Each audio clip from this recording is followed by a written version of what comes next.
My Family Thinks I'm Crazy, a podcast where I, your host, try to give you some tips on how you can explain all this weird, wild, crazy conspiracy stuff to the people you love most. Because that's what I've been trying to do for the past 10 years with no success.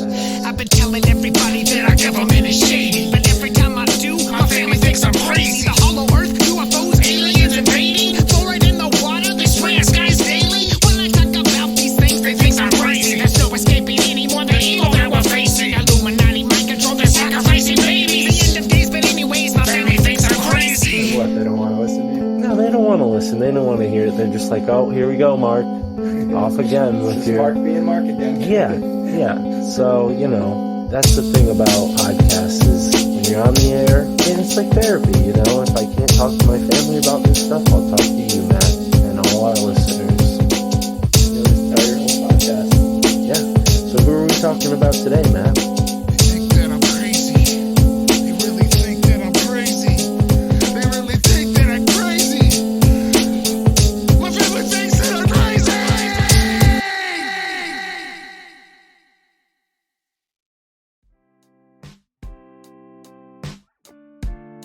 I was using psychedelics wrong my entire life.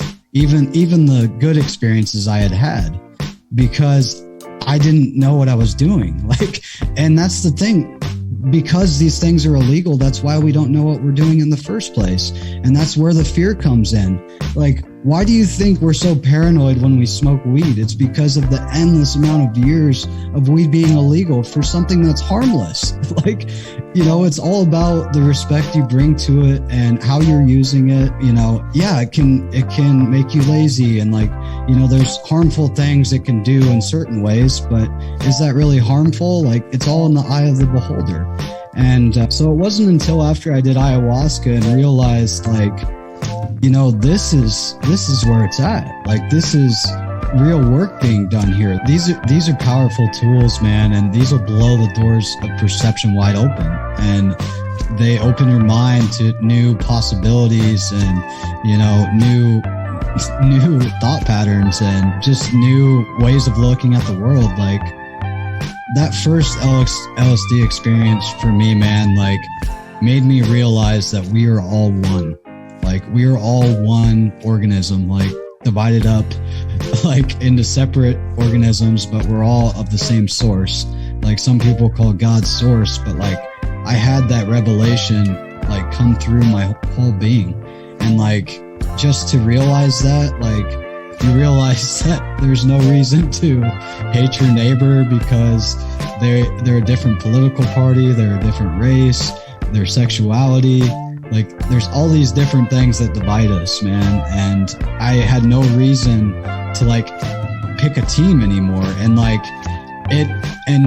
can see how that can be a communist ideal too. And you got to be careful and toe the line with that and still keep your sanity and realize we all fall short sometimes. And we all have our weaknesses.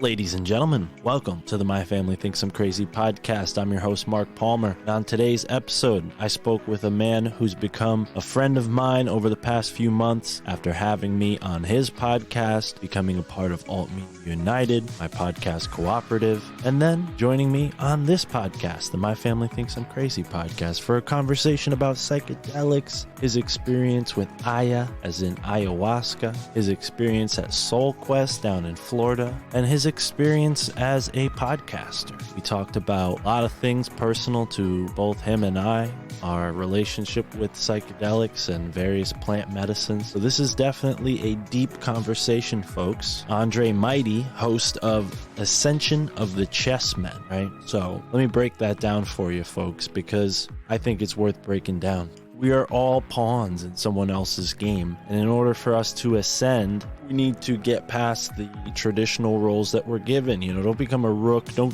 become a knight, don't become a bishop. Ascend from the chessboard, become your own player, become your own person, become your own soul, rise above the game that is this modern society that we're living in. So there you go. Hell of an endorsement for a hell of a guy, Andre Mytty, host of the Ascension of the Chessmen podcast. And after that conversation, I threw in a little sneak peek preview of a new series of roundtable podcasts that both Andre and I were a part of right after this conversation. We went right from recording this and rolled right into this series of roundtable podcasts brought to you by Andy Rouse from the Deep Share podcast. It's going to be called The Witness.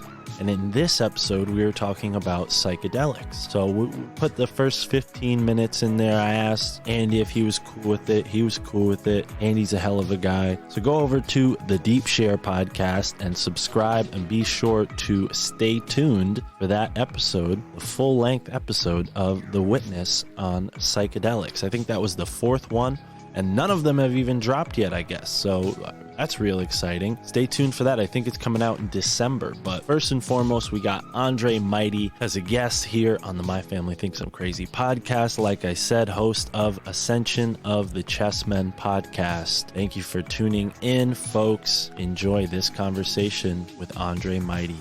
All right, and real quick, I just want to give a shout out to our 3 newest patrons. You all got spirit animal names. Ryan Bledsoe, you are the Wise Octopus.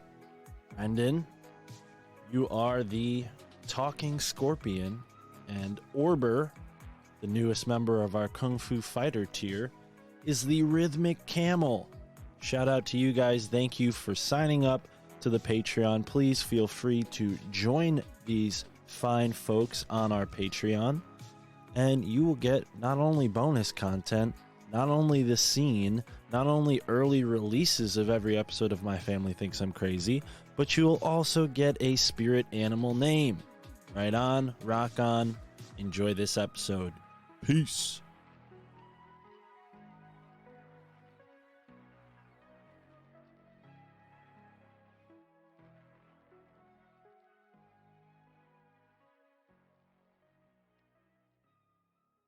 Work and the healing process, like rags to riches stories, Yeah, definitely. Yeah, a couple people reached out to me asking for his website so they can get his Ascension coaching, which I think is cool. Beautiful. We put that kind of intention out there, right? Like, how can we help others, and also in a value for value way, Most definitely. and we've met a couple people who do services like that. So it's like, I don't know, in my mind, something to consider. But how about we get going here, brother? Because I got a bunch of questions for you. I was just going to say, it was super synchronistic. You had him on because I just had a guy on last night. It was his first ever podcast, and he was telling me about his Kundalini awakening on an LSD experience. And the only guy that didn't think he was crazy was the lead singer from Wookiefoot, one of my favorite bands that he reached out to. And he was talking him off the ledge and telling him what he was going through. And it was crazy because he had never heard the word Kundalini before this experience. So it wasn't even in his mind. That speaks to me there's some credibility there, and there's definitely something going on. Absolutely. Yeah, for sure. Well, let's jump right in, because there's so many questions that we can hit on, and I also want to give you an opportunity to share your story, because you kindly had me on your podcast and I shared my story with you. And I was listening to your conversation with Sam for the second time today and just getting a little refresher. So we don't have to rehash. I know you have the first couple episodes of your feed are you breaking down your story. So by all means, if you want to give footnotes and plug that and tell people to listen to the rest of it, or if you want to go into the whole story, it's up to you. But I think we'll find as the conversation turns that we both have a lot in common, obviously. 100%. Yeah, wherever it takes us, whatever I can remember from that. I thought about re-listening to that episode today. I did with Sam just to remind myself of all those stories, because it's been a year and a half probably since I've done ayahuasca. It was August of last year. Wow. So not this last August, but the August before. But Okay. the lessons and insights are like still coming through, man. Like that's how it works, man. Like the medicine is so fucking powerful, man, as far as like the impact it can have on your life once you start doing the work and like integrating the lessons learned and, you know, just coming at life in a new way with new eyes. And yeah, I'm super grateful, man. Yeah. Well, ladies and gentlemen, you're listening to the My Family Thinks I'm Crazy podcast. And the man who you just heard is the host of the Ascension of the Chessmen podcast. He is someone that I met through my job booking for Sam Tripoli. Andre met Sam at a show in a very similar way to the way I met Sam. And Sam was like, hey, we got to get this guy on. And you guys had a conversation. You and I have had a couple conversations since, on and off the air. And dude, it's a pleasure having you here. For folks who haven't heard of you before, please introduce us to how you got into this. I mean, besides meeting Sam Tripoli, when did this journey begin for you? What was the sort of, in your mind, what kind of kicked you onto this whole road? Man, it goes way back to probably my senior year of high school. I really started questioning things. There's a few documentaries that really started my journey back around 2010, 2011. Some of those would be The Union, The Business Behind Getting High, which totally, you know, shook my world up and down about like how much we had been lied to about cannabis and hemp. After that, it was watching Loose Change, 9/11, getting into, you know, how much we'd been lied to about that whole event and the war on terror and all the endless wars we would have. Then it was Zeitgeist, getting into the Federal Reserve, and, you know, that kind of breaks the spell from there. And then you just start, you know, going down all these rabbit holes, and it just kind of opened me up to there's so much more to life that I don't know about than I was taught about in school, from my parents, from my upbringing. And I really just started this journey just searching for more, man, and like trying to find answers to the questions that I never had the answers to that I was seeking. And no matter who I went to, whether it was my teachers, my pastors, my coaches, my parents, like I just started endlessly searching. And, you know, many documentaries on YouTube after that. Another documentary I didn't mention was Ray Kurzweil's Transcendent Man, which is all about the transhumanist agenda from his point of view, like saying like, this is God's gift to earth and this is inevitable and this is good, that man's going to merge with technology and all this. And that never really sat well with me, I guess, at that time. And so I was also raised in Catholic school, which it's kind of ironic because my brother got in trouble when he was in junior high, stealing fireworks. And at that point, my parents were like, well, we're going to send you guys to Catholic school to straighten you guys out, even though I had nothing to do with it. And it was my brother's doing, but, you know, we kind of took different paths. Me and my brother, very different. He's now a chemical engineer, makes very good money. He went the usual route going through school. He was scared straight by this whole fireworks ordeal, and you, being the younger brother, got caught up in the mix, and you weren't even at the heist. You didn't even steal the fireworks. Oh man. It's ironic though, because it all came full circle, because I ended up working for the biggest fireworks manufacturer in the Midwest, and I was surrounded by a lot of people that were stealing money. So I started stealing money, and I was very close to, you know, getting put in jail for that. But luckily we got off clean, and it was a major lesson learned at a very young age. I think I was 18 or 19 when that happened. And it really scared me straight at just the time I needed it. And kept me on the straight and narrow as far as like, yeah, you don't rob people. Like there's karma to be paid for that. Right. And there's been many lessons learned in that avenue. But yeah, man. So my brother went the college route, and I decided to drop out of school. And I was kind of at a crossroads as far as like where I was going to go spiritually from here, because I was aware of all the pedophilia within the Catholic Church, and I wanted nothing to do with that. And, just all the things that were coming out of me, like just seeing things from a different perspective as far as like, why are we worshiping a man on a cross, like this image of violence in a church? Why are we going to a middleman priest to like be forgiven of our sins and to get close to God? Like it just started like not making sense to me after I just started questioning these things.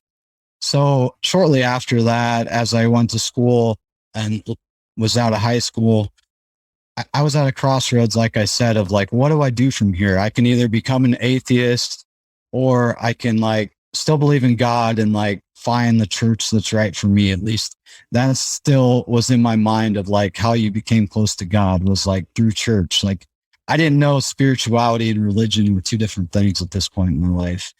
And so I started going to this Pentecostal church, man. And I was going there for a steady 2 years. I was helping out in the back, like running the slideshow. Like I started playing drums at one point, and then I just got to the point where my pastor was like, yeah, I'd really like to have you start helping out even more. And like, I just felt like I wasn't ready for that yet. Like I was still smoking weed every day. Like I was, living in one of the biggest party neighborhoods in my college town I lived in. So we were throwing parties all the time. Like while I was still going to church, like hungover and like still stoned and shit. Like, like I was living double lives, and I was going to Bible study as well with my pastor, and we had became really close. We had a lot of similarities. He was a wrestler. I was a wrestler. He was a big weed smoker back in his younger days, which was the period I was going through in my life.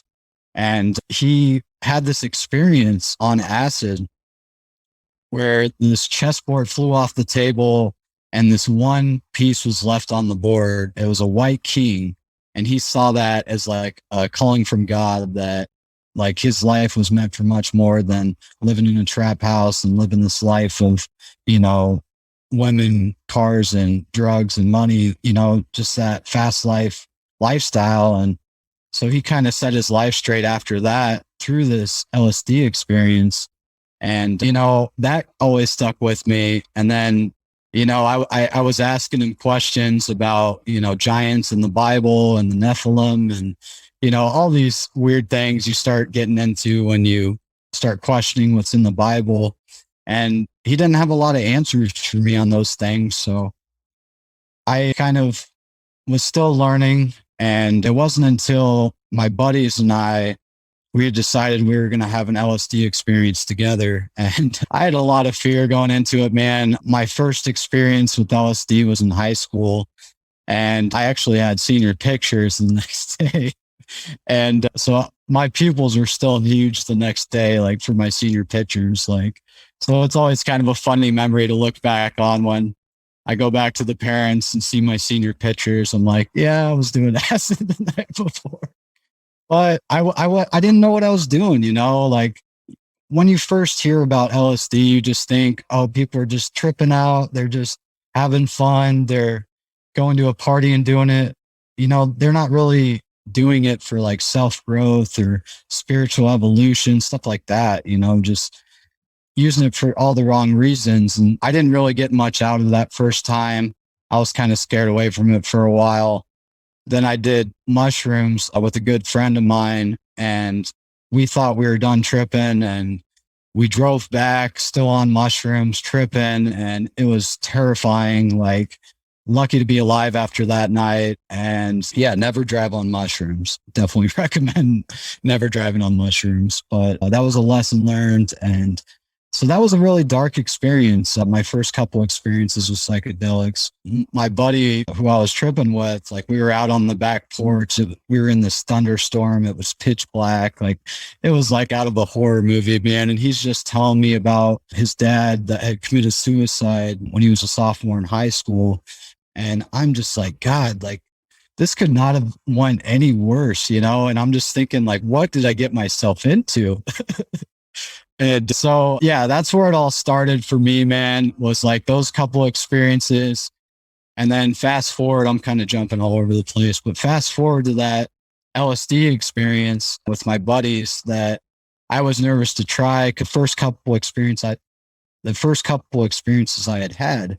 And this experience changed my life, man. I can honestly say that's where my spiritual journey really began, was this experience. I was very nervous at first, and I had a couple buddies that were kind of, keeping my confidence up and saying, just breathe and surrender and you'll be all right, man. Like, what do you got to fear? Like, it's all an illusion.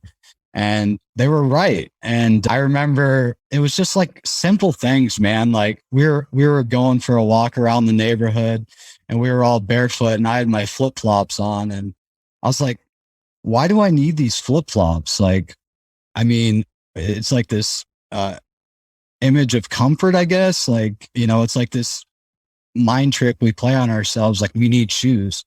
So we're like walking down this back alley that's like white rock. And my buddy like convinces me, he's like, I mean, you don't need shoes. Like, you can take them off. And so I did. And I just felt like I had to take off running, dude. So I just took off running. And I felt like, I used the analogy, if you've ever seen Forrest Gump when he's running and he's got those shackles around his legs because he can't walk properly and they just fall off because he's like broken free and he just never stops running after that. And I just had that feeling of like breaking free out of my chains, man. Like, and yeah, my feet hurt the next day, but God, it was freeing in the moment, man. And yeah, other things that came to my realization on that experience was climbing up in a tree and, feeling the leaves breathing and like communicating telepathically with the trees, like realizing we're all one. And these are just giant plants magically sprouting out of the ground. Like, it's just miraculous, man. The paradigm shift you can have through these experiences. And I look to my left and my buddies by the fire speaking in tongues. Shout out to my brother Tut. He's from South Sudan. He's speaking to his ancestors in different languages by the fire. And, there's something about being by the fire of like, it brings back that primitive nature of like, old times and like getting back to your roots. And I definitely saw that. And I remember looking up at the sky and there's just these geometric patterns that encompass the whole skyline. And it was like this geometric dome or grid. And this was way before I had heard anything about the dome and flat earth. And I always thought that was beautiful, but I really didn't know what to make of it at the time. And so that kind of was the journey that got me started. And my buddy Tut, who I just mentioned, he started to get me into meditation and, these spiritual practices. My girlfriend, who I'd met shortly after Joy, she had got me into astrology and the deeper meanings within that. And I started connecting dots and I just started getting way more into spirituality versus like the doom and gloom of conspiracies, which can bog you down and like strike a lot of fear in you, man. And that really was the beginning of me finding some balance within that path I was walking down of like just trying to figure this life out. Wow. Yeah, man. I have, so many parallels that came up there. For me, wrestling was a huge part of me becoming, more confident as a, physical being in the world. I think growing up as men, you get challenged, whether it's by your older brothers or by your peers in your community. And, at that same time, when your physical body is going through these changes and growth, we explore these things that can have such a radical change on our minds. I remember, one experience I had when I was really young, and this, I bring this up because of the conversation you had with Sam, where I kind of eavesdropped and figured this out that happened to you, where there was this distaste for alcohol at a young age, right? Like it kind of happened with me where my cousin Kyle was like, here, have a beer, and I was only like 15. It was his cousin's wedding, and I was like, oh, that's disgusting. But then sure enough, a couple years later, I was back into it and I was drinking, trying to drink and exploring it. And it definitely, once cannabis came into the fray, it definitely lost all of its power, so to speak. Like, it was kind of interesting at first when we were smoking like crappy blunts and didn't have really strong weed. But once I got interested more in smoking alone, that's when, alcohol really, it became like, oh, one of these is enlightening me. The other one is disenlightening me, or just like degrading me, and it was fun, but at the same time, those fun experiences you have, they don't lead anywhere. They're not constructive. I would say 9.5 times out of 10, Right. whereas cannabis can be extremely constructive. Would you agree with that? Was that true for you when you first started smoking weed? 100%, man. Yeah, I mean, the gateway drug for me was, well, I got a cigarette shoved in my mouth in like ninth grade, but I never caught on to smoking cigs. I mean, I've had a few stints in my early 20s where I smoked for like 3 months, but I never really picked it up as a full-time habit. But, I started drinking probably my sophomore year before I got into smoking weed. I mean, I had like one little hit off a pop can back in the early days, pre-legalization. Those were the those were the good old times when you'd make a makeshift pipe out of a pop can. But yeah, man, I started drinking alcohol and like thought it was cool when I was younger.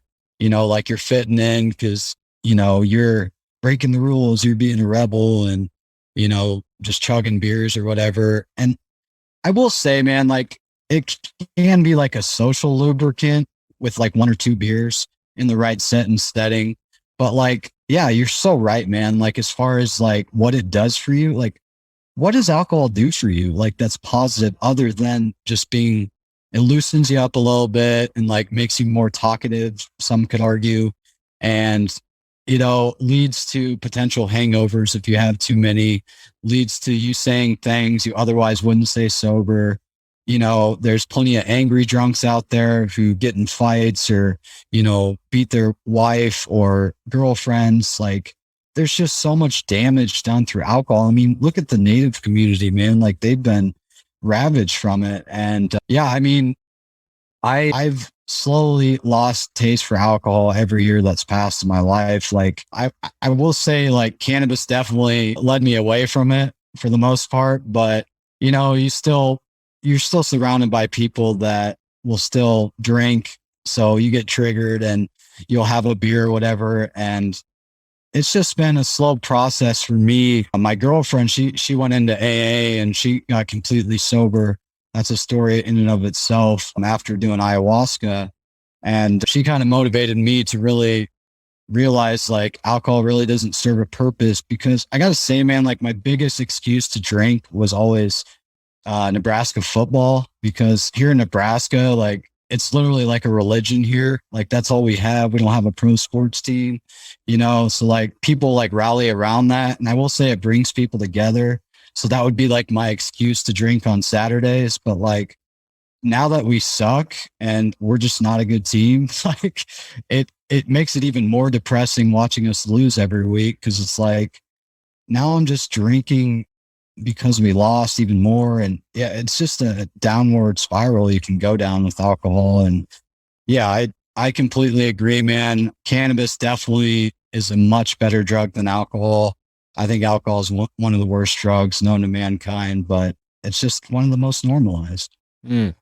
Yeah. And it's interesting. You mentioned that like alienation that you guys feel not having a pro sports team. In New England, we all kind of cheer behind, like, at least in Connecticut, we cheer behind like the Patriots, right? Because it's like the regional team. And then, for baseball, it's like the Yankees or the Red Sox, like this big feud. If you live in Connecticut, you either are Red Sox or Yankees, and you have your, banner on the front porch. And yeah, man, I mean, thank goodness this isn't a sports podcast, but I do appreciate martial arts and wrestling. That's kind of my forte, and I definitely think that it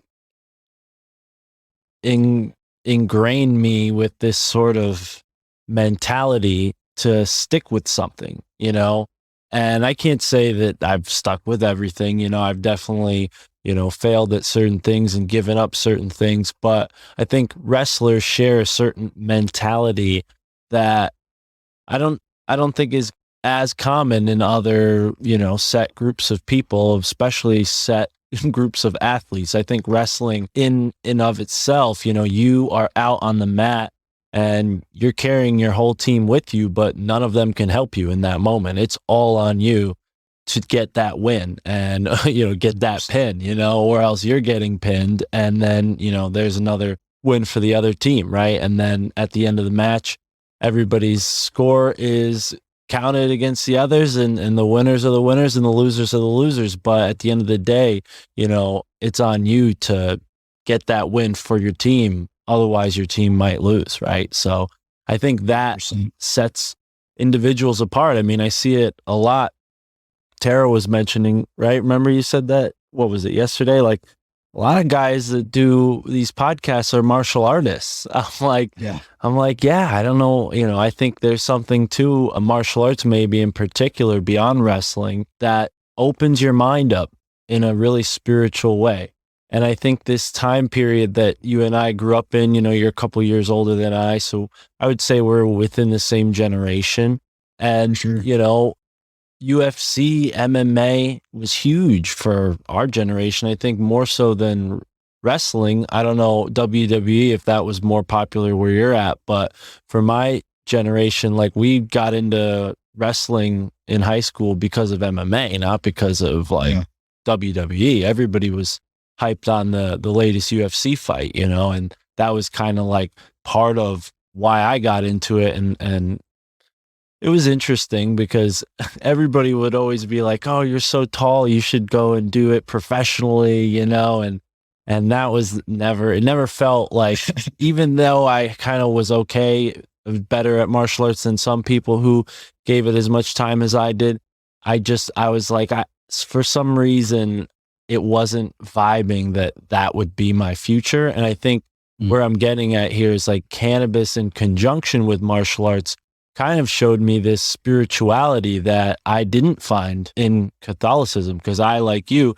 to connect it one more time, I grew up in a Catholic kind of setting. We have, like, in New England, it's very much like a weekenders mentality to religion. You really just, like, only think about it on the weekends and show up at church, regret your decisions on Saturday for Friday night, and then you make up for it on Sunday by going to church. So that's kind of, in my opinion, what church is like around here. And I caught on to that kind of secularness of it. And I felt like, well, if you guys are just going along with it just because, then I'm not going to do that. I've always been the type of person that, for whatever reason, never fit in anyways. So I didn't really like to fit in that situation. And it did kind of make me an atheist at first. And it was interesting to hear that, you kind of were at that crossroads of, like, well, where should I go from here?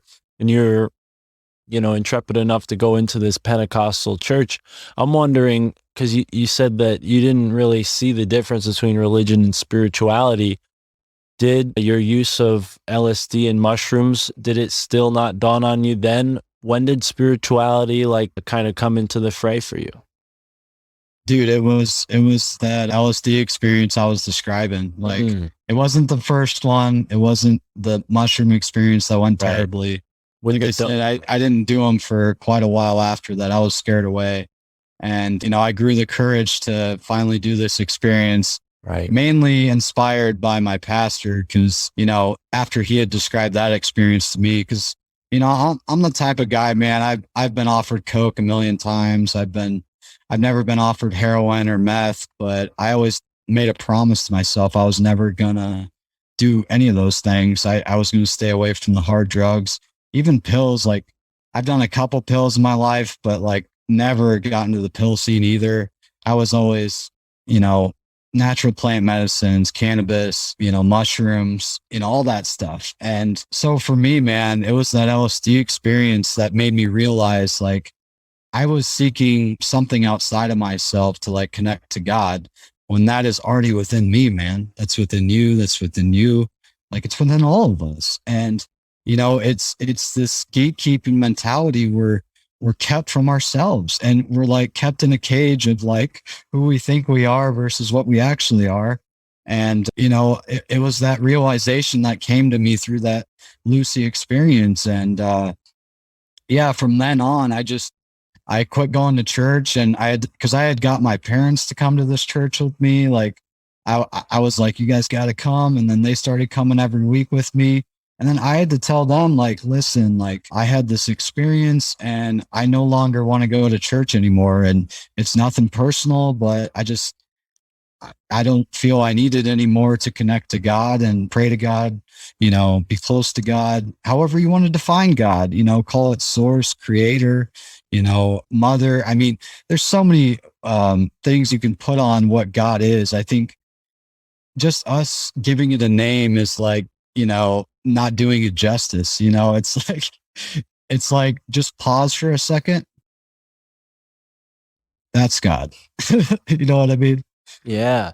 Yeah, you're bringing to mind a book that was sent by a publisher I reached out to. It's called LSD in the Mind and the Universe. And I'm not going to give the author's name because he refused our interview when we reached out to him, which is weird because his publisher sent us the book, but they were nice enough to send the book, which I did take a look at. But you're bringing this whole concept to mind. And my question to you is, you mentioned natural plant medicines. What are your thoughts on the origin of LSD and its initial use? Because I've talked to people on the show who say it's like totally CIA, and that's why they put it out during the 60s to create this movement that eventually developed into maybe some of the, I guess, what some people are calling Marxist stuff today. Right. I prefer to call it communist, mostly because my name is Mark, but either way, we got some weird connections there. I mean, what are your thoughts? Because I too have had some really incredible experiences with acid. So, in hindsight, maybe I will never do it again, just because, the state of the world today, and maybe the access to chemistry equipment. I mean, to be honest, I feel like it's kind of weird to say you'd trust the CIA stuff more, but I'd trust old acid more than I would trust what they got going around today. I mean, with some of the crazy new research drugs and whatnot. But yeah, it is kind of interesting because it comes from a fungus, comes from ergot, but it doesn't quite not quite natural like the other plant medicines. What are your thoughts on that? Yeah, I think there's definitely a gray area there with LSD and like the history of it and the CIA connections and the MK Ultra. I mean, I think it's definitely the basis of the show for Stranger Things. I think it's all about perception, man, and your experiences, because we can sit here and talk all day about what someone else experienced with it or how, because when it boils down to it, man, you can use anything for negative purposes, and it's all about the intentions you bring to it and how it's being used. Because at the end of the day, it's just a tool, And it's in those experiments, that's fucking horrifying. I would never want to be drugged. I would never want to be subjected to something without my consent. You have to be informed no matter what you're getting yourself into, no matter what drug you're taking. I would definitely recommend testing any drug you ever consume, especially if you're messing around with pills, with the fentanyl stuff going on. Definitely always know what you're taking. And that's what always scared me away from cocaine, man, was I never knew what it would be laced with. For all I knew, I could have been snorting baking powder, And I think that's huge, is just doing the research first, knowing what you're taking part in, knowing who you're surrounding yourself with. I mean, I've talked to people who've had bad LSD experiences, and they thought they were with an undercover cop or something fishy like that. And it's set and setting is so important, man. You never want to be in a place where you're surrounded with people I'm not so sure about that guy or that woman over there. But yet you've already you've already ingested this substance and your whole life's going to change for the next however many hours from this experience. So you better choose wisely who you're surrounding yourself with, because you already know, man, like energy is so fucking powerful. And when you're on psychedelics, like energy is like taken up a million notches. Like our energy is even more sensitive than it is sober. So I think, just doing the research, like, don't just like, if someone comes up to you randomly and they're like, you want some acid? I got some in my pocket. They say it's really good shit. Like, probably don't trust that guy that you don't know, if he's a complete stranger. And even if you know them, like, I would still recommend getting it tested, because like you said, man, there is a lot of fishy history out there with LSD and the experiments. There's that side, but there's also like these test chemicals and these synthetic LSDs out there that aren't actually what they're advertised as. And, I've definitely had some bunk stuff in my day that didn't work at all, but I've also had some really good stuff. And I've learned over the years that you have to test your stuff, man. Like, that's so crucial.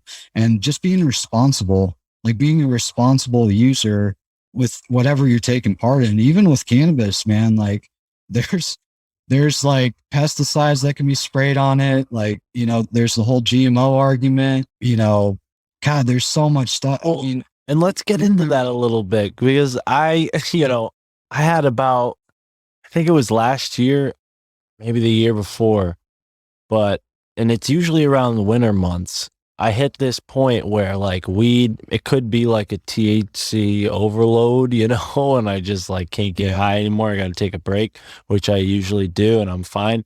But there were these times where I would smoke weed that had like a particular taste that was just very off-putting, and other people didn't notice it. I mean, I even pissed off some people that I was, receiving it from, because they didn't like my complaints. And I'm like, well, I mean, if this stuff's bad, this stuff's bad. It's not my fault, So it's definitely one of those things when you're, it's legal now in my state, so I feel more comfortable even talking about it. But in the first place, it's like one of those things where, you can't really get a lot of honest answers. The guy I buy from, I've known for many years. So there is a established trust there. But if I synchronistically was just going through life and tried to live my life in that synchronistic way, I might, invite someone new into my life who then offers me something. And you're right, you still should be very cautious. I mean, we talk about synchronicity a lot. And I think that's something that we need to be careful of, because in this spiritual realm, there's a term that I've heard some comedy podcasts call evil hippies. And I like this term, because it's like, there is this group of people who they're very like nihilistic with their use of psychedelics. And I think they more often than not, like, they're in those fringe realms, and there's a lot of good people in fringe realms, but then there's a lot of people who hide, their criminal ways and their non-ethical ways in those realms as well.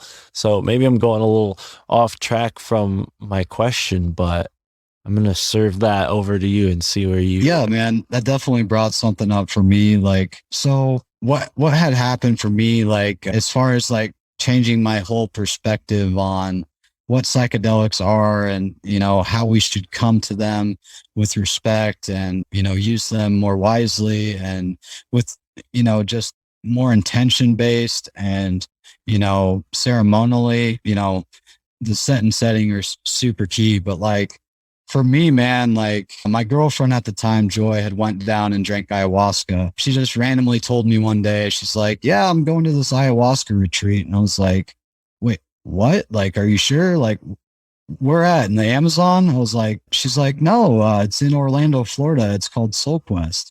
And I was like, no way. Like, there's a ayahuasca church here in the States. Like, I had no idea. And she's like, yeah. So she went down, and after she had came back, like, she just had this like, glow about her. Like, she was just like full of this newfound loving energy, I guess you could call it. And she had gotten off Adderall months to follow this, then had gotten off alcohol. She's now in AA and doing really well with sobriety. And she had convinced me to go drink ayahuasca with her for the second time, which would have been my first time. And up until this point, man, I didn't know I was using psychedelics wrong my entire life. Even the good experiences I had had, because I didn't know what I was doing. Like, and that's the thing, because these things are illegal. That's why we don't know what we're doing in the first place. And that's where the fear comes in. Like, why do you think we're so paranoid when we smoke weed? It's because of the endless amount of years of weed being illegal for something that's harmless. Like, it's all about the respect you bring to it and how you're using it. Yeah, it can make you lazy, and like, there's harmful things it can do in certain ways, but is that really harmful? Like, it's all in the eye of the beholder. And so it wasn't until after I did ayahuasca and realized, like, this is where it's at. Like, this is real work being done here. This is very serious healing work. Like, this isn't like, I'm just going to go to a music festival and trip out. And like, after like being in that community and like seeing the healing work going on in these ceremonies, and since going back again to drink the medicine again, and again going back to volunteer in a ceremony and hold space for those that are partaking in this completely sober, and still feeling that healing within a sober state of being, like not even drinking the medicine and still like feeling the healing going on. Like, that's how deep it goes, man. And to like come back and to go to a music festival and to take some mushrooms, for example, and to see all these hippies all around me that are, tripping their balls off. And I just had this revelation come across to me. Like, are these people really using these things for the right reasons? Or are a lot of these people like pretending to be something because they like the image it gives off? Like, I'm going to wear my tie dye. I'm going to wear, my crystals and, my beads and all this stuff. And like, people are going to portray me a certain way. But it's not about all that, man. It's about the work you're doing in your everyday life. Like, what kind of kindness are you giving off to your fellow human beings? Like, are you showing up day to day in your life, just trying to better yourself, being self-disciplined, like, catching yourself and these triggers from our childhood traumas, and, how we respond to people with anger versus love, and like all these different things, man. Like, that's the real work. Like, that is the work, man. That's the great work everyone's talking about. And it wasn't until I did ayahuasca, or I don't even say I did ayahuasca. It wasn't until I came with respect to ayahuasca that my mind had changed about what I was doing and how important this work is, and how much respect you have to come to with these things. Otherwise, like, you're in for it, man. Like, good luck to you, because you're going to have a tough journey, whether you're doing mushrooms, whether you're doing LSD, whether you're doing ayahuasca or peyote or any plant medicine, because the medicine is going to give you what you put in. So with the right preparation, with the right, practices beforehand, like being conscious of what you're consuming, not just what you're eating, but what you're taking in mentally, physically, like everything, man. Like, whether you're watching the news or reading self-help books, like all that stuff plays a role in how your journey is going to take place, as well as where your journey is taking place. Who are you surrounded with? Like, you got to factor all these things in before you commit to something like that. And for me, man, like, ayahuasca was like the kick in the nuts I needed to like realize my true potential, and like how I was like not living up to it. And that's literally what started me on this journey to try stand-up comedy the first time, to start my podcast, to reach out to Sam about coming on Zero. Like, I just had this newfound confidence, man, thanks to ayahuasca. And people will say like, oh, ayahuasca did that for you. It's like, okay, yes, I had to do the work, but without ayahuasca, I wouldn't have done that, man. I can honestly say that. Wow. I love that, man. And I love the point that you make, because it reminds me of the real relationship that's been established with these plant medicines for thousands of years, the indigenous cultures that you gave respect to, I think, very thoroughly. And by making that clarification too, that, you're not doing ayahuasca, Right. you're meeting ayahuasca. And I think that's something that was conveyed to me when I met someone who I've spoken about many times on this show, who taught me a lot about the plant medicines I was using and have used my whole life, cannabis and tobacco. And you mentioned before we started the show that you had like a snuff version of tobacco you just had partaken in. And I thought that was really cool because for me, a lot of people might think, oh, tobacco, that'll give you cancer. That's terrible. That's bad.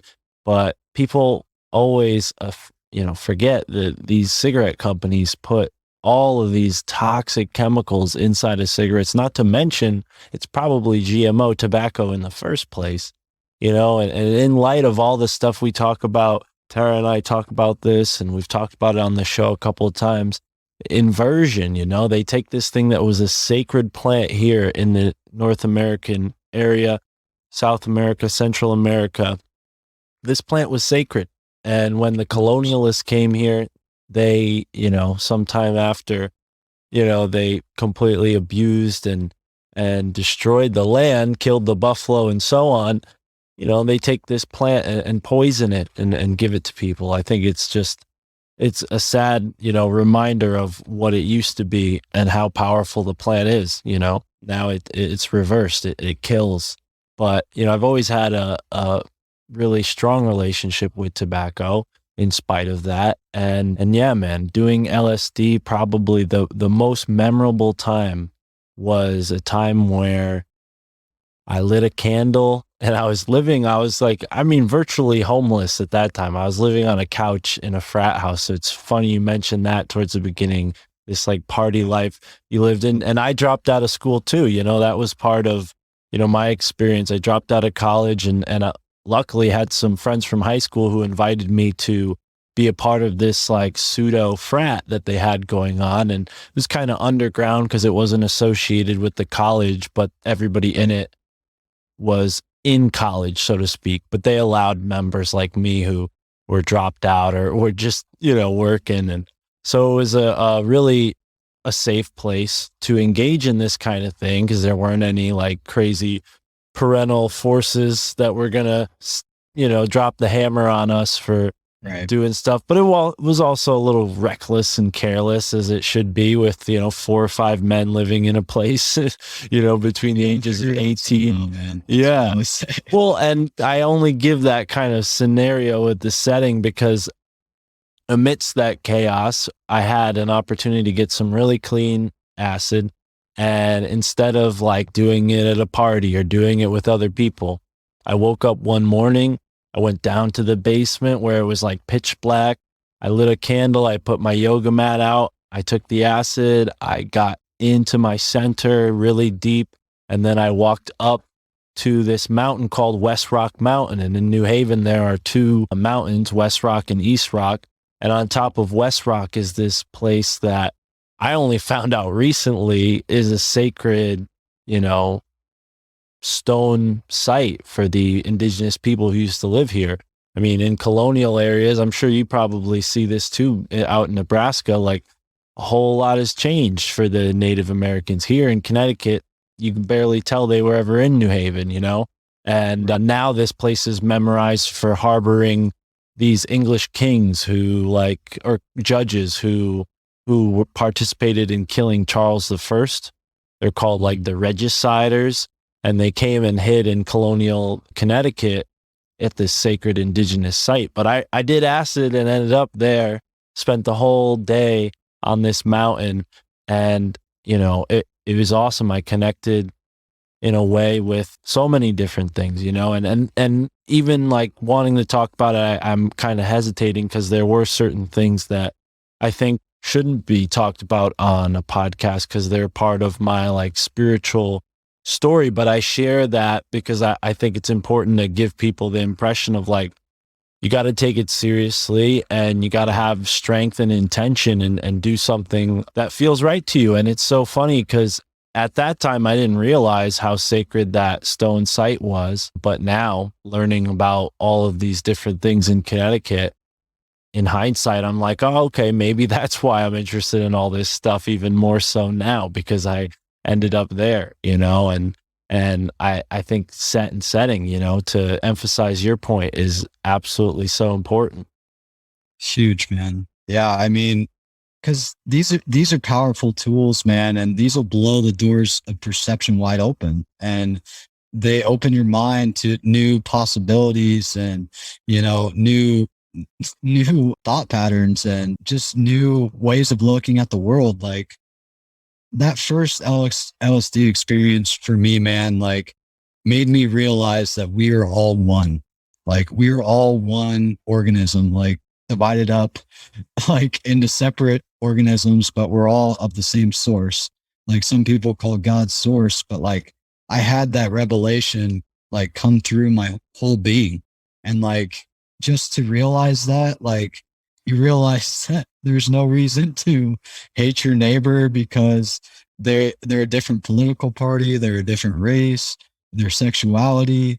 Like there's all these different things that divide us, man. And I had no reason to like pick a team anymore. And like it, and yeah, I can see how that can be like a communist ideal too. And like, yeah, you got to be careful and toe the line with that and still keep your sanity and like realize like, yeah, we all fall short sometimes. And like, yeah, we all have our weaknesses, and, it's kind of like just not getting lost in the weeds of like not seeing somebody as other than human. Because like someone like Hitler, for example, like Hitler was this, demoness, like just terrible human being or terrible monster we make him out to be. But we forget that he was a human being, just like all of us.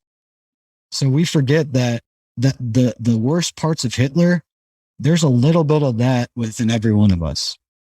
And that makes us relate to how bad it can get off the rails if like we don't keep our egos in check, and like we don't like realize like, we're all friends here. Like we're all just trying to get along. We're all just trying to live and let live. And if we could all live by that motto, like I think the world would be a lot better place.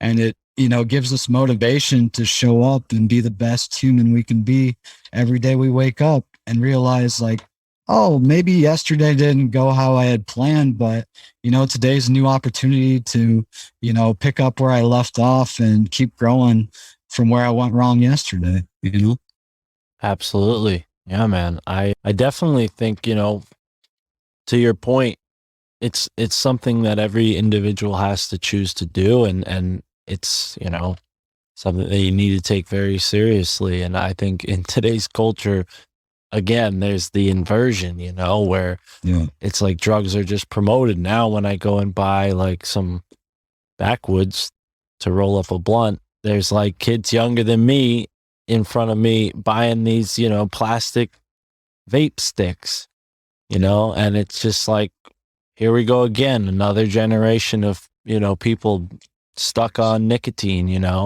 and that's all it is just that nicotine and bringing people back. And I wonder if you think the same thing has happened in the community of people using ayahuasca, because you mentioned Soul Quest. I mean, it doesn't sound like an indigenous tribe or anything, but do you think that you can still find a genuine connection within that, let's say, commercialized version of it, or do you think there's more power when you actually go to, let's say, Brazil or somewhere where this plant medicine could have been actually growing?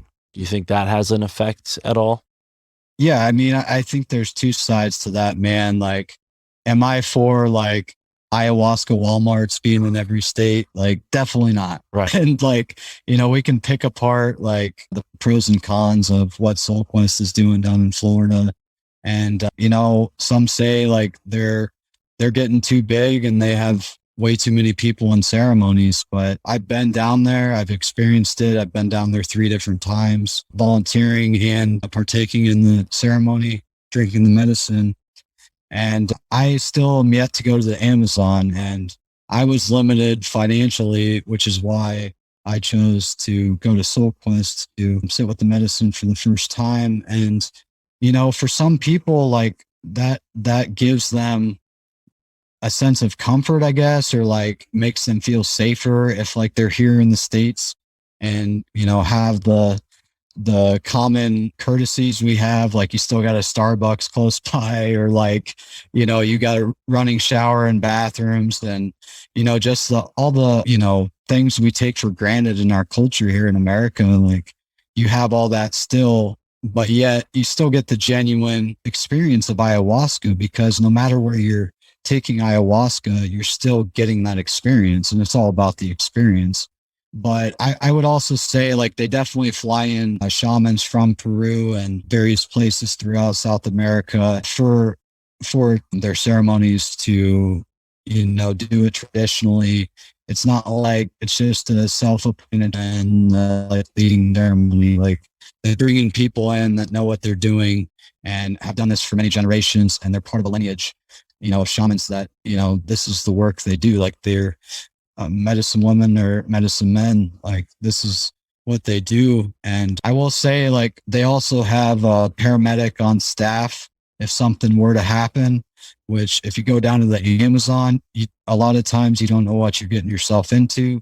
You don't know if a paramedic's going to be there if you were to have a reaction to it, because what they preach at Soul Quest is, you know, if you lie, you die. So basically what that means is, like, if you don't answer the questionnaire before you go accurately and honest, like you could die, because, you know, say like you're on antidepressants, like the medicine can react to those and you can go into cardiac arrest and have a stroke or even a heart attack and, you know, die.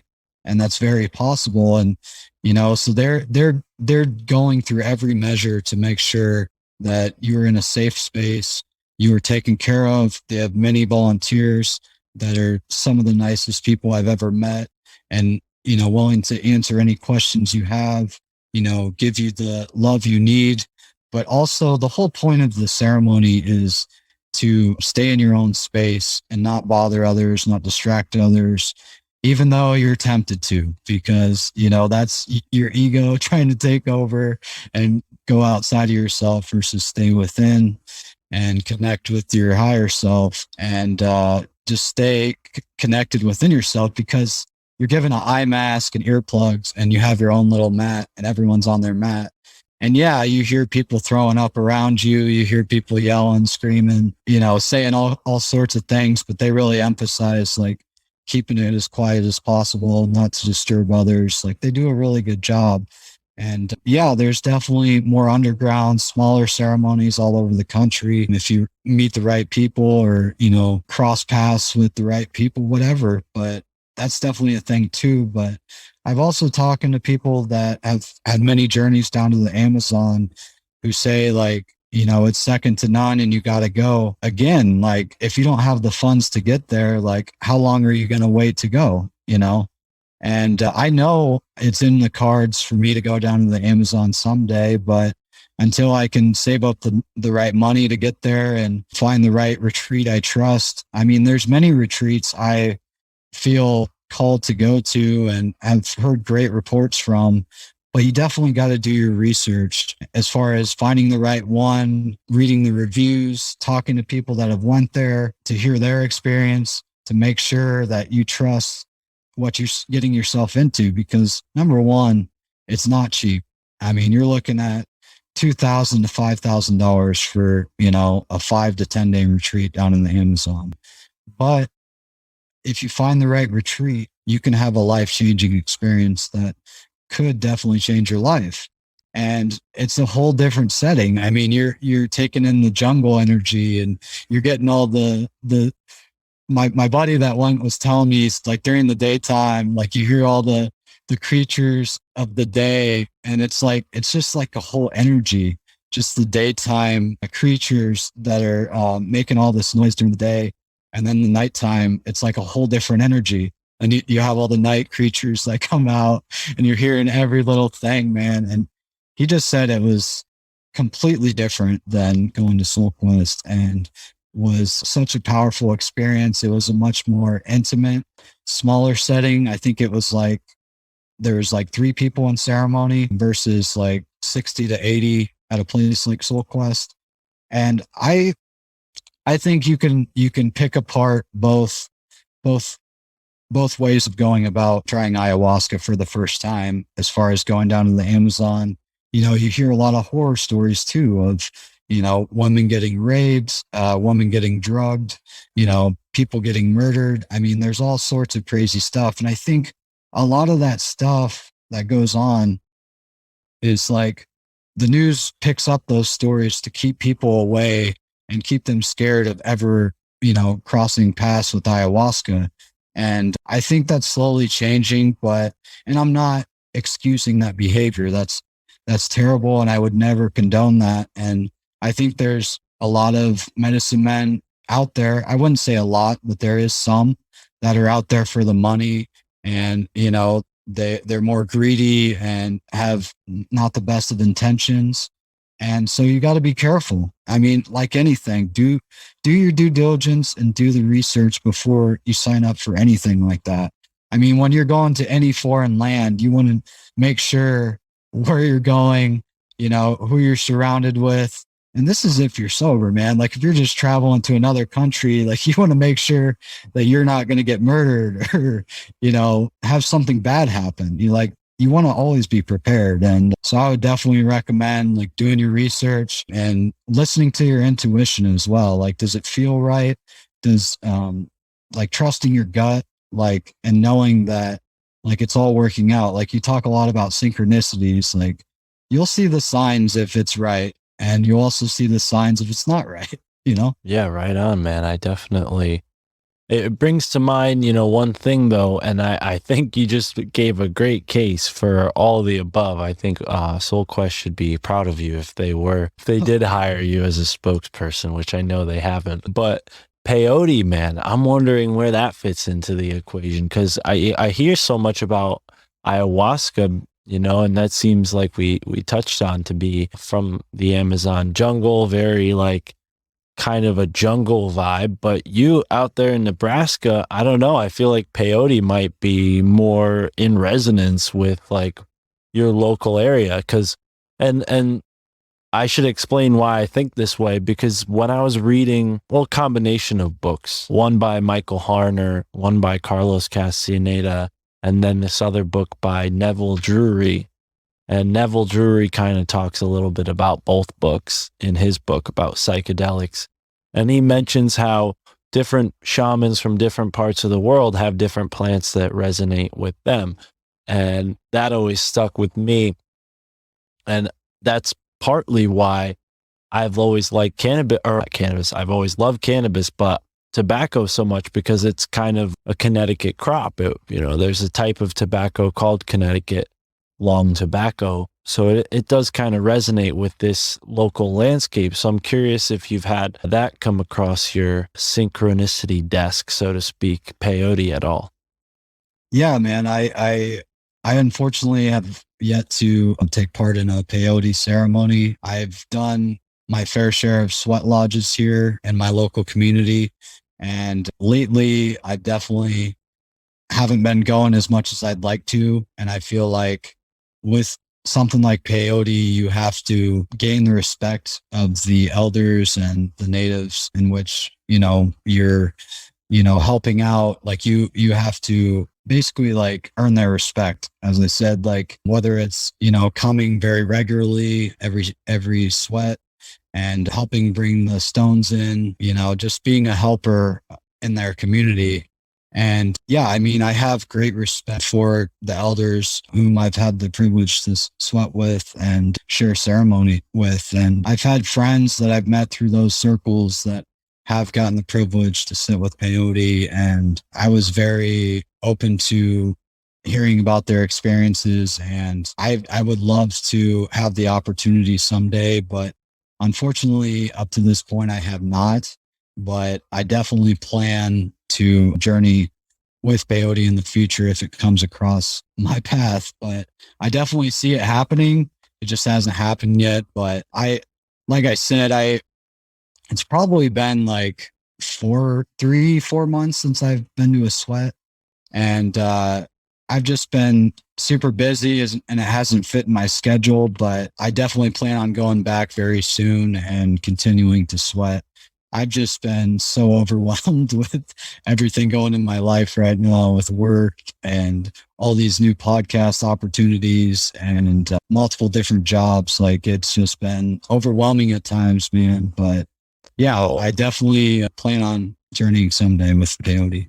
Right on. And I should congratulate you on the new job. That's really awesome, man. And speaking of podcasting, you've been doing your podcast for a couple months now, right? I think, what is it, almost a year old now, right? Or Yeah. So it's about a year old. Well, I really started taking it seriously in June. Okay. You were one of my first guests. And that's when it just like clicked for me. Like, I need to just start booking guests and start making this a priority. And I have no other option but to hit record. And I have this guest already scheduled. So we're doing this thing. And ever since, man, it's just been a continuous flow of usually 2 episodes a week at minimum. So right on. Have there been any interviews that particularly stand out? Anybody that you learned something new from that you hadn't heard before starting the Man, that's so hard. That's such a hard question. I mean, I've loved almost every episode. I love them all. I shouldn't say almost all, but no, I really enjoyed ours, man. I enjoyed Chance's recently. I really love that dude. That was mine and Chance's interview we did was just straight flow state from start to finish. And it's just kind of a sign for me of like how much progress I've made as far as like just getting used to this and getting in the flow of conversation and not trying to force things and like, just be like eyeballing my notes the whole time or, just being so hard on myself. But yeah, I would say Lindsay Schwarman was a pleasure to talk to. I really enjoyed that one. I really don't want to pick anybody out because I really have genuinely enjoyed every one of them. I mean, there's one guest I won't name that I feel like didn't necessarily bring his A game, and I felt like was kind of disrespectful as far as not taking my show very seriously. And that's okay. Like not every episode's going to go as planned, and you're going to have that happen sometimes. I'm sure you've experienced that too, or guests not showing up. So it's a process of living and learning and growing with every episode and, learning new tools and, just different things. Yeah, right on. And all the people you mentioned have been on this show. Much love to Chance and Lindsay for sure. Yeah, man, I definitely feel like maybe I shouldn't ask that question anymore because I realize how much I put you on the spot there because you're right. No, you don't want to single any one interview out because they all have their own unique qualities. But I guess where I was really going with it, maybe I should rephrase it, is like if there was any new information that came up since doing the podcast that really blew you away. Because I can say, there's definitely been some big moments on this show that, opened my eyes to things. But I think what's interesting about podcasting is we can kind of, as hosts, set the table a certain way. Like I know kind of what we were going to talk about, but then when that flow state comes in, like you mentioned with Chance, it really makes way for this kind of unfolding at a faster pace than you really could plan for. Has that been true to your experience? Most definitely, man. And as you were saying that, it kind of brought up, I had a recent episode with Andreas Xerxes, and I had planned to do the usual route like everyone else that's had him on and just talk straight Tartaria. We didn't hardly talk Tartaria at all. And we had a great conversation. I saw so many things from different perspectives as far as like the Jesuits and talking about gene therapy and human cloning and all these things that are very taboo. And I kind of had a new respect for, I guess, not to say I buy into them wholeheartedly, but like, I guess it like took my narrow perspective and widened it a bit as far as like making me realize like there's so much more to learn than I currently have at my disposal. And he opened my mind quite a bit on a number of different things. So I highly recommend listening to Lot One for anyone out there. Like it was one of those shows where like you had it planned to go a certain way and it didn't go any way you had planned, but it turned out amazing. And so I really enjoyed talking with him and just having it be a surprise as far as what we were going to talk about, where it went. Yeah, Andreas is definitely full of information. I liked our conversations for sure. Tara, I'm looking over to you. What are your thoughts so far? What was it like for you before you started your podcast? Because as someone who doesn't really talk very much or isn't a great conversationalist, I recognize the power of communication, especially meeting Mark and just connecting with other people in general. And I haven't really, I'm just gonna unload now, I guess, on you, but I haven't done too much research on conspiracies or anything in particular, just because I just haven't. I've just kind of always been on the go, and like in either behind a counter at a coffee shop talking to people like that, or listening to Palladian channelings or watching spirit science YouTube videos. So my horizons are very Love spirit science, by the way. yeah. So I just kind of have that in my mind, and then just my personal experience and recently, like within the past few months, I've really kind of realized how much I haven't taken responsibility for myself in my life. And I've looked to everything else outside of me to take responsibility for me, or got lost in like fantasies I created. And so even to my relationship with spirit, I'm realizing now has lacked the respect factor. And so I'm really missing a community and speaking. And so I've come up with like 7 different podcast names and ideas, but none has stuck yet.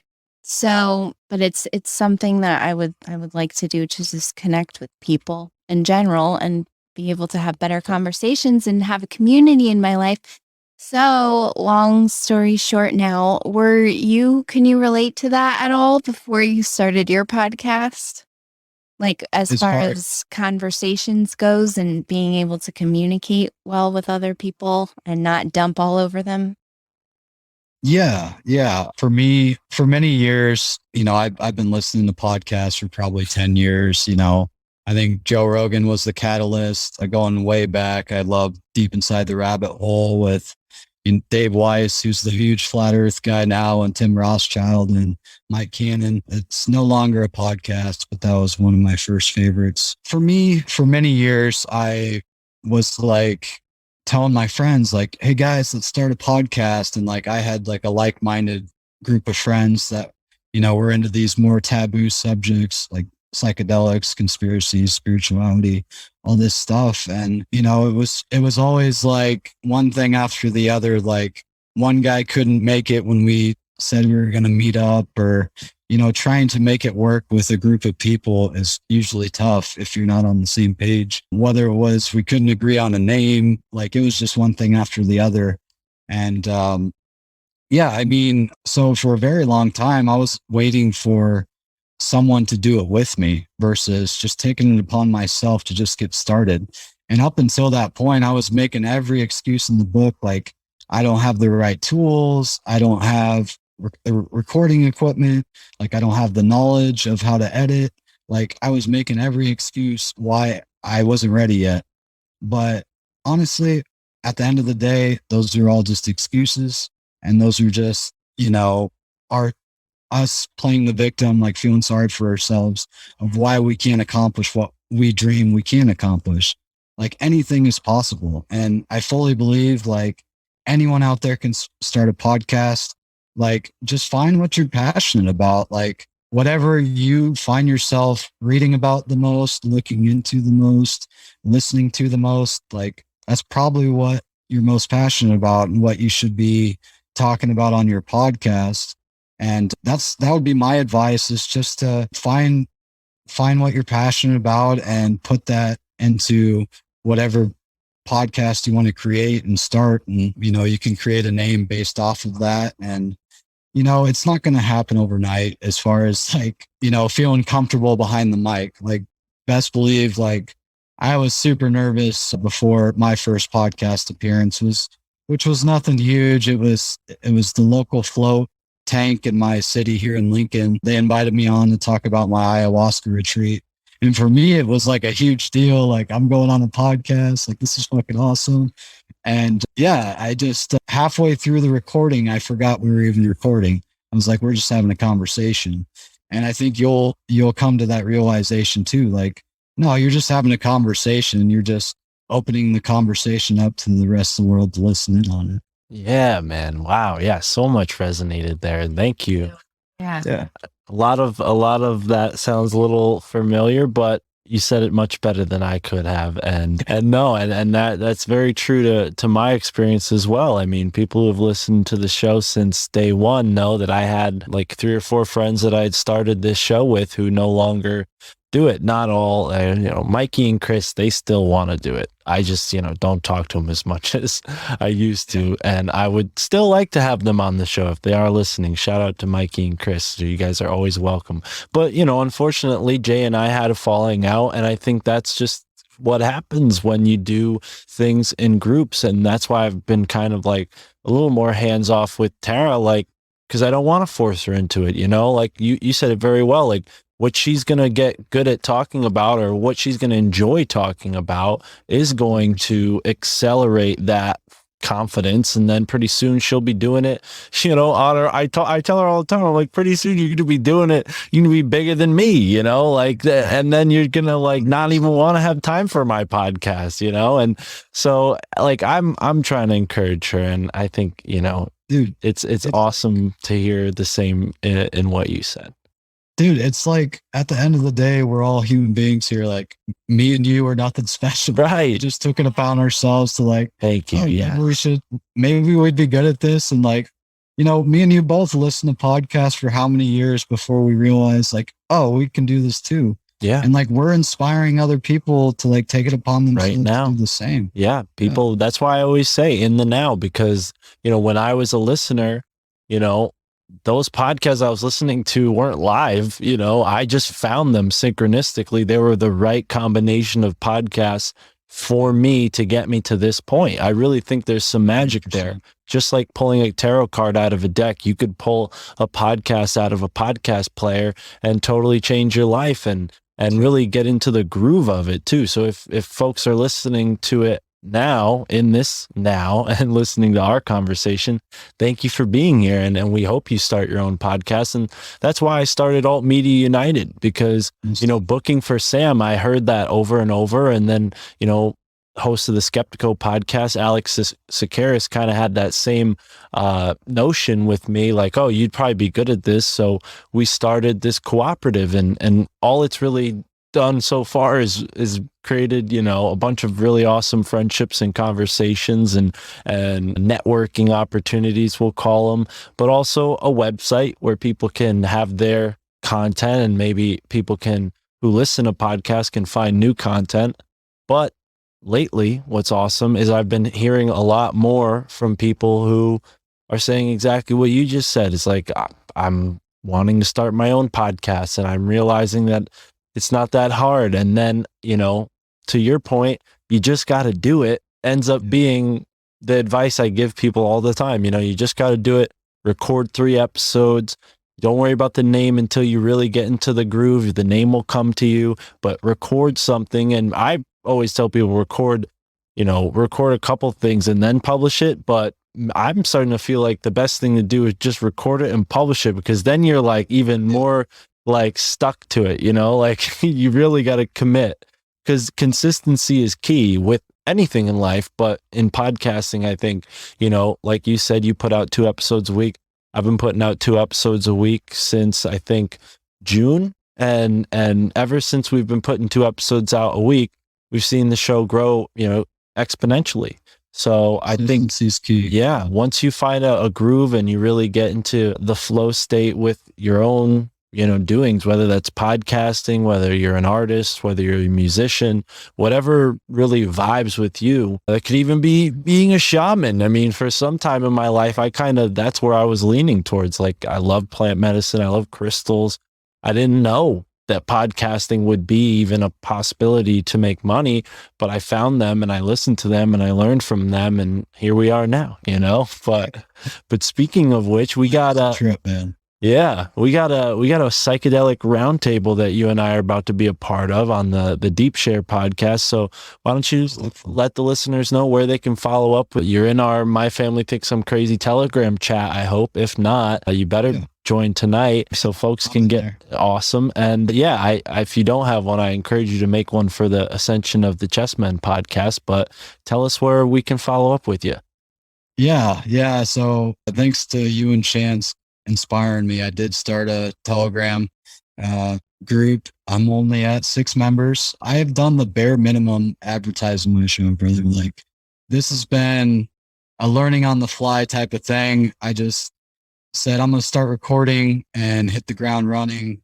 And I wanted to say this earlier too, like, before I tell listeners where they can find me. Like, if you go and look at my show, Ascension of the Chessmen, you can find me on all platforms. Go listen to episodes 1 through 12. Those were before I was taking the podcast seriously. I was doing them sporadically, like, maybe once every couple of months. And they're very unprofessional as far as what I'm doing now. And I left those up there on purpose to show where I started and where I'm at now, to inspire anyone out there who thinks like, well, I'm just going to throw this recording in the trash, like it's no good.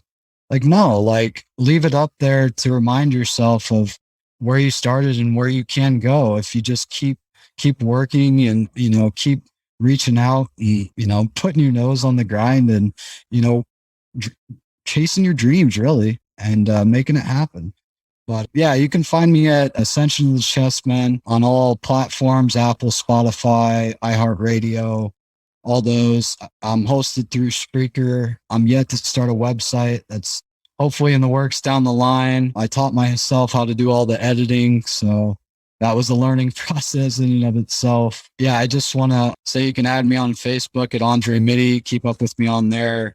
Got an Ascension of the Chessmen podcast on Facebook as well. You can find me on Instagram for today. Yeah, I mean, I'm just happy to be here, man, and thankful for the opportunity. I was so chatting with you, brother.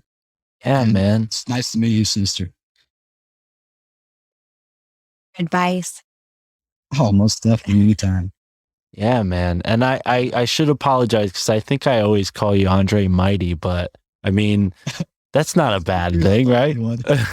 Yeah. That sounds pretty cool, right? There you go. But Andre Mytty, dude, this has been so much fun. And anything in that realm, as far as advice that I may be able to help you, because I have, like you, learned all this on the fly, and I kind of put together 2 websites, so I could show you the ropes, so to speak. So don't hesitate to reach out. And yeah, dude, this is number 2 of the series of podcasts. I'm sure there'll be many more to come, including the one we're about to be on together. So add that to the list as well. So, dude, I'll see you there. And thank you for joining me on the My Family Thinks I'm Crazy podcast. And with that, I hope you do and enjoy the ever expanding now that we're all in together.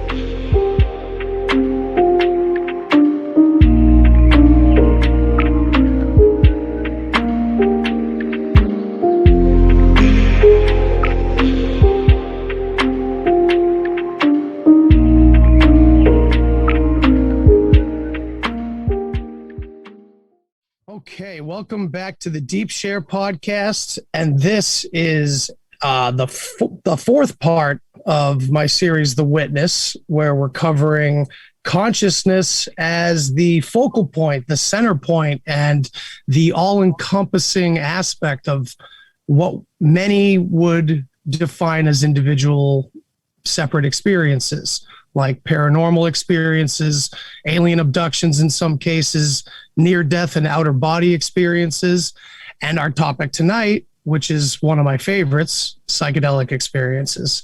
So, how's everybody doing? Very well. Great. Outstanding. Fantastic. So let's go around the horn. We got Andre Mytty. We've got Natasha Kushinka. Sorry, Natasha. Mark from My Family Thinks I'm Crazy. We have Carlos Tanner. We have Expanding Reality, Brandon Thomas. And we've got the Schumann Being, Mason. How's it going, everybody? Hell yeah. Great. So how should we start this off? Because this is going to get pretty personal at some level, because we're going to be talking about our psychedelic experiences and how they possibly kind of can link up together and relate to, bigger subjects. So perhaps we can kind of start off with giving a little bit of background and what our first encounter with psychedelics was, or let's start with our first, rather than not necessarily our most intense or most breakthrough moment, but how did you get into the idea of even taking psychedelics? So let's start from my screen. Let's start with Andre. For me, man, it's kind of funny. Well, I always knew about the Beatles, Lucy in the Sky with Diamonds. So I was like, well, the best band of all time made a song about acid. And it was Doc Ellis's, learning that Doc Ellis of the Pittsburgh Pirates threw a no-hitter on acid. I was like, I got to try this stuff. So that's what got me to try acid the first time. That's cool. Yeah, I actually had a similar experience where I had heard of, I can't remember his name off the top of my head, but there was some physicist that broke some code while driving on acid, and he pulled over and had to write it with a marker on his windshield or something, and ended up solving some intense riddle in mathematics. How about Natasha? How you doing? I'm doing well. Make sure my mic is on. Yep. Check. Doing well. Check. My first experience, I believe, because it's been so long ago, I believe was around age 23 with mushrooms. And it was just a nice experience. It's just so long ago, the first time, but yeah, I love mushrooms in general. I feel like it's a nice little gateway into this world, not weed, mushrooms, because it's not too intense. Yeah, it goes that, the direction. And yeah, I am very much into prescribing this modality for healing, because this is not the only world that exists, and we need to make sure we see. So I feel like mushrooms, in my opinion, is just great as a first start. I like it. That was also my first escapade into psychedelics as well. However, I did have the light-handed version, and then I took a very high dose, and man, it rivals the intensity of any psychedelic, in my opinion. But, those are some intense doses, and it's not for everybody. Mark, my man, what was your first experience on psychedelics like? Well, first and foremost, thank you for asking me to be a part of this. I'm really excited to hear from all of you. I think it's kind of less psychedelic than most people would really consider, but cannabis and tobacco combined were my first real psychedelic experience, doing them alone, smoking in a treehouse that my father and I had built together. Something that really stuck with me to this day.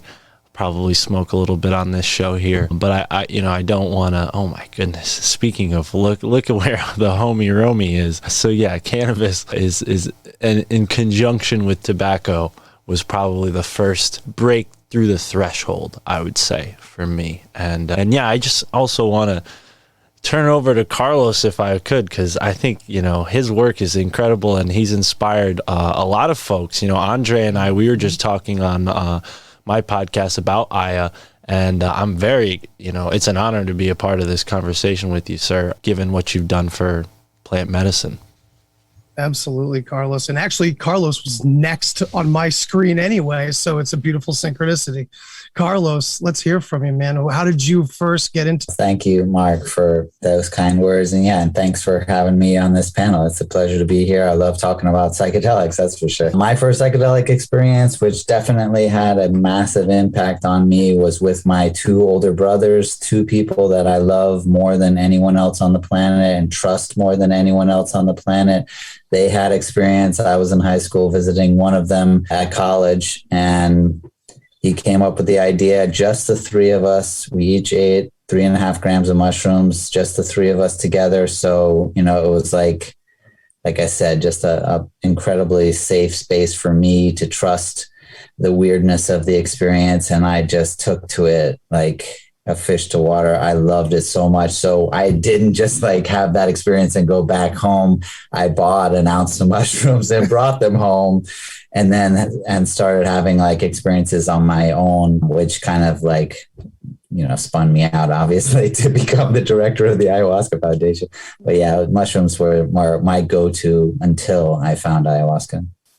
I find that to be most people's answer, is that mushrooms is almost like, dare I say, a gateway drug in that sense, because it seems maybe it's because it's more natural seeming than acid or something like that.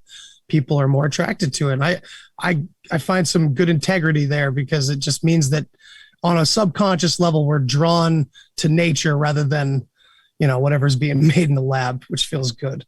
So Brandon, how's it going, man? And every day above ground is a great day. I also want to join Mark in thanking you for letting us do this, man. This is awesome. So it's good to see everybody. This is great. My first time was actually acid. It's funny. 18 years old, he got like $80,000 or something crazy. So we used to spend a lot of money to get hotel rooms and shit. One night he was like, "You want to do acid?" I was like, "Hell yeah." So I did that, 2 hits of liquid. I had a great time. It was absolutely amazing. And then I was still in high school at the time. And the story that I was staying out at somebody else's house fell through. And so I had to go back home, tripping balls for the first time in front of my mom. And it was terrifying, dude. Her eyeball popped out of her head, rolled down her face and dropped. And I wasn't used to experiencing the lifting of the veil like that at all. Like I'd done, yes, Mark, you're absolutely right. Marijuana is technically a psychedelic, albeit a mild one.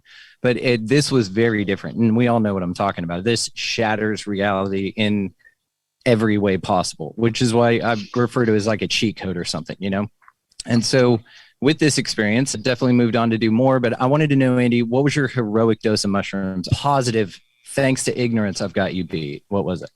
It was 8 grams. 8? Yeah. And I feel like I've heard you talk about yours, and I think you do have me beat, don't you? Well, I didn't know anything about it. I was in Huntsville, Texas. The only thing to do is to get fucked up there. I was like, "Do you want some mushrooms?" I was like, "Absolutely." And nobody was around to tell me how to do it, how much to do, anything like that. I was just getting fucked up. And I took 14 grams, put them in a blender with Kool-Aid, a little bit of water, just crushed it and slammed it, dude. It was horrible, but I was like, I guess this is just what it tastes like, and just slammed the hell out of it. 20 minutes later, unbelievable vomiting. And then probably the craziest, about 12 to 16 hours I've ever experienced. It was massive. It was really, really interesting. So yeah. It was crazy acid first, then crazy mushroom. And then just, of course, dabbling in between all that. That's how you expand reality, Brandon. That's how you might do as well. If we're gonna do it, I really have a go for it, Yeah. So Mason, how's it going, dude? What's up, man? Glad to be here. Yeah, glad to have you, man. Yeah, my first ever experience with psychedelics was technically acid a couple of years ago. Took a little bit, with some friends around a campfire, and it was just, it was all right. It was cool, but I was in a different headspace back then, and at the time it was more just, oh, this is cool, this is like novelty, it was more entertainment. And I'm glad that I waited until my 30s. This year was actually my first ever experience with mushrooms, and what I would consider my first true experience with psychedelics on a level where like I was like, wow, I never seen reality in this way. I've never seen behind the veil, like you guys were saying. Like it was a very different experience for me, and much more eye opening. And actually, part of my first ever experience was like part of my first human beings, where I just was like, fuck it, I'm gonna like start recording, talk about what I'm going through, and that was kind of where I started, you know, the channel and making content. That's awesome, man. You know, I had a similar experience where after my initial mushroom trip, I had to carry around a notebook everywhere I went. And I was just like a crazy person, just writing things that were coming to me. And I guess now we'd all probably call them downloads. That's a popular term these days. But it was like just flashes, because you can't take it all back with you. It's too much. So it's like my brain was spitting little bits of it back to me. It was wild. But yeah, that notebook helped when there was no big online communities. There was no Zoom, you know, so this is a whole new way to journal, guys. I love it. And last but not least, the homie Romy sitting amongst plants right now. Plant friends. I'm doing absolutely fantastic. Thank you so much for having me here. Everybody, y'all are great. Thank you, Andy. I hope the Zoom is good, because sometimes when we do Zoom, it has a lag and a delay. Hey, it's sounding pretty good. It looks pretty good. You're good. I will say you kind of look like you're reporting live from like a Russian like war zone. It's a combination of your outfit, the headphones, and the fact that you're like hiding in a greenhouse right now. There's so many people everywhere on the farm right now. It's just like, fuck, where can I go to truly exude all of the sweet hidden mysteries here that we have upon us in this great, awesome, amazing, giant group cast that we got going on. Yes, but seriously, I am apologetic, and because I thought we were starting at a 6:30 PST and it was 6 PST, so I did get a few minutes late. Are we describing our first time ingesting psychedelics? We are. Just a little bit of background into how you got into psychedelics. Yeah. You came in just the perfect amount of late too, Roman. You made an entrance. It's okay. I'm so grateful. Thank you. I don't like being late. I am a workaholic. So, but my first time taking psychedelics was this kind of, you know, I just turned 30 this year, and there's about like this whole humans and stuff. I feel like there's so much psychedelics out there, more maybe than there used to be. You know, it's kind of just part of like the growing up culture now. It's like, you know, you're taking it a lot younger. And so I think I was like a sophomore in high school, and they were like, yo, we're going to take mushrooms today. And I was like kind of scared, you know. I was like, oh, okay, well, we're doing this because I'm hanging out with my friends, and I definitely can't look like a loser. And boy, oh boy, it was quite an amazing experience. We ate it on $1 cheeseburger from McDonald's, if you can believe the hypocrisy in that. At the time, it meant nothing. It was delicious. And later ran into the police. My friend had a cast on his leg with a skateboard, and we're like, you know, cruising down the street. It wasn't until later in my life when I chose to go to college, Western Washington University, where I was just like introduced. Like my roommate was a biochem major, and he was 24 and I was 18, and he was an incredibly deep diver. And you know, I saw why I was going to be a chemist, because he really enjoyed drugs. And yeah, so that I kind of like shifted my whole life then, and everything turned green after that, and everything's been about the earth ever since, truly opening up my eyes and understanding that, you know, I think our existence is exactly coexistent with nature. There's no separation or anything, and the true drumbeat of our hearts is, you know, beating at that with the earth. And that's what psychedelics mean to me, to always bring us back to the earth and understand that is the baseline of that. And yeah, it's crazy. It's such a crazy topic, you know. Oh yeah. And I knew going into this that, like, you know, how do you have one talk about psychedelics? How do you put someone on the spot and say, all right, how do you feel about this, when it's the most insane experience that anyone could ever have? And then, you know, you look around and you do some digging and some research, and you realize that all these same deep, I feel like we could all probably get down with this idea that we've all come across archetypes of some kind when taking psychedelics. Can we agree to that? Are we familiar with that idea? yeah. some sort of, seeing in metaphors perhaps and revealing things in that sense of the word. If that's a little vague, I can go a little further because More it's less. I can dive into that. Sure, by all means. Yeah, my intro was pretty short, so I'll tell a keep it longer going, story man. here.